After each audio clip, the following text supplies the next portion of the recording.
Bonjour, je suis Chloé et dans cette vidéo, je vais vous guider étape par étape sur la façon de concevoir un quiz interactif avec Active Présenteur.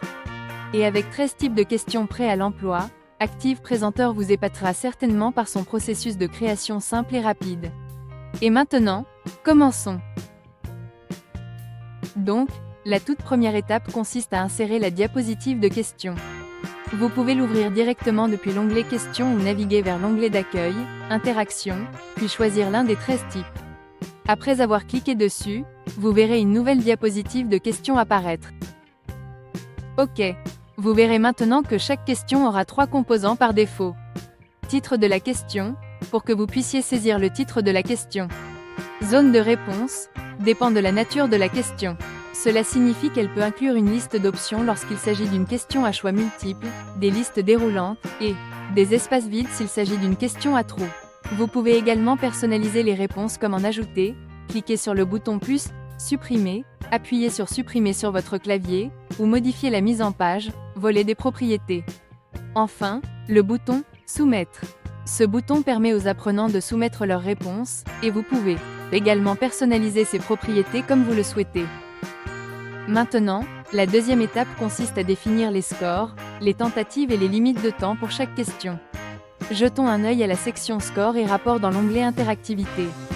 Chaque type de question a 2 modes, classé et enquête. Sélectionnez le mode classé si vous souhaitez évaluer les performances des apprenants, et sélectionnez le mode enquête si vous souhaitez simplement recueillir leurs informations, leurs opinions ou leurs commentaires. Par conséquent, cela signifie également que le mode classé aura des propriétés plus spécifiques que le mode enquête, à savoir les points, les tentatives, les réponses aléatoires et la sensibilité à la casse. Troisièmement, pour rendre tout objet interactif, vous devez y ajouter des événements et des actions.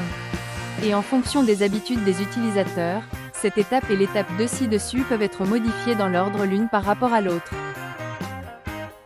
Normalement, chaque question a ses propres événements et actions par défaut, mais n'oubliez pas que vous pouvez personnaliser ces événements et actions en naviguant vers le volet Propriétés,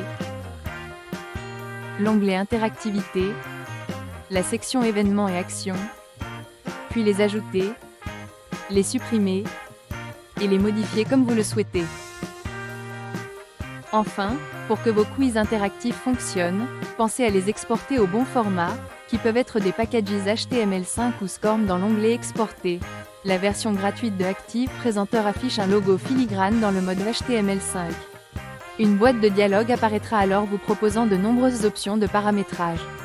Mais, n'oubliez pas de consulter l'onglet Général, car dans cet onglet, vous pouvez définir la durée totale du quiz, ainsi que les conditions de réussite ou d'échec de vos quiz en ligne. Voilà, 4 étapes simples et vous avez réussi à créer vos propres quiz interactifs avec Active Présenteur. À bientôt pour une prochaine vidéo.